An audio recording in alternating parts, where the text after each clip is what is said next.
শিলিগুড়ি থেকে মাত্র 2 মিনিট দূরত্বে এখন বাংলাদেশ দাঁড়িয়ে যাচ্ছে দুইটি ভয়ঙ্কর বিমান ঘাঁটি নিয়ে।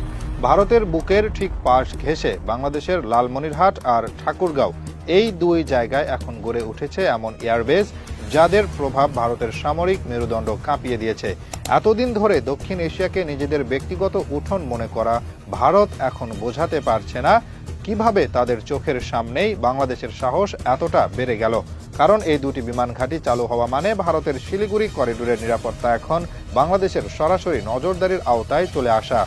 লালমনিরহাট বিমান ঘাঁটি, যেটি স্বাধীনতার পর প্রায় পড়েছিল অবহেলায়, আজ নতুন করে নির্মিত হচ্ছে। সঙ্গে যুক্ত হয়েছে ঠাকুরগাঁও, আরেকটি কৌশলগতভাবে ভয়ঙ্কর গুরুত্বপূর্ণ পয়েন্ট। এই দুই বিমান ঘাঁটির অবস্থান যদি মানচিত্রে টেনে দেখা হয় তাহলে স্পষ্ট বোঝা যাবে ভারতের নর্থ ইস্ট অর্থাৎ 7 সিস্টার রাজ্যগুলোর প্রবেশদ্বার এখন বাংলাদেশের সামরিক ত্রিভুজের নিচে পড়ে গেছে। এবং এটা ভারতের কল্পনায়ও ছিল না যে বাংলাদেশ এত দ্রুত তাদের কৌশলগত দুর্বলতায় হাত দেবে। লালমনিরহাটের অবস্থান শিলিগুড়ি করিডোর থেকে মাত্র 30 কিলোমিটার দূরে। ঠাকুরগাঁওয়ের দূরত্ব প্রায় একই। দুটি ঘাঁটি মিলিয়ে উত্তরবঙ্গ হয়ে উঠবে বাংলাদেশের আকাশ প্রতিরক্ষার প্রথম লাইন। এখানে বসবে আকাশ নজরদারি রাডার, যুদ্ধ বিমান স্কোয়াড্রন, ড্রোন ইউনিট এবং সামরিক লজিস্টিক্স সাপোর্ট সেন্টার। শুধু তাই নয়, এভিয়েশন ট্রেনিং, গবেষণা ও উৎপাদন কেন্দ্র তৈরি হবে, যার মাধ্যমে ভবিষ্যতে বাংলাদেশ নিজস্ব সামরিক ড্রোন ও যুদ্ধাস্ত্র উৎপাদনে স্বাবলম্বী হবে।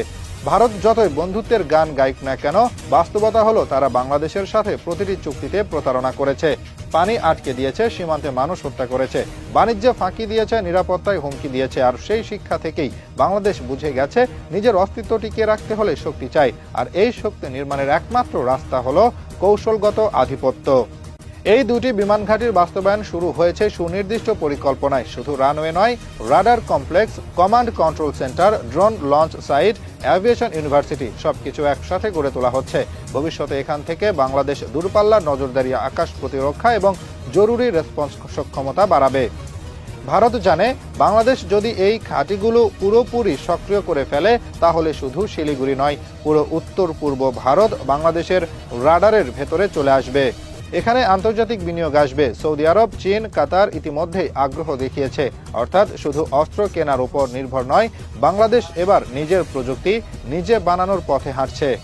ভারতের মিডিয়া এখন মিথ্যা প্রচার করছে বাংলাদেশ চীনের কলোনি হয়ে যাচ্ছে, কিন্তু বাস্তবতা হলো বাংলাদেশ এখন নিজের নীতিতে চলছে।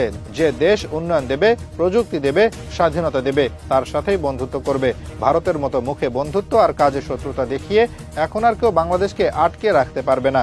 আর এটা ভারতের জন্য ভয়ঙ্কর খবর, কারণ এতদিন তারা এসব পরিকল্পনার আগে থেমে রাখতে চাইতো অবহেলা, চুক্তি স্থগিত, রাজনৈতিক চাপ দিয়ে। কিন্তু এখন বাংলাদেশ বলছে তোমার বন্ধুত্ব নয়, আমাদের স্বাধীনতা চাই।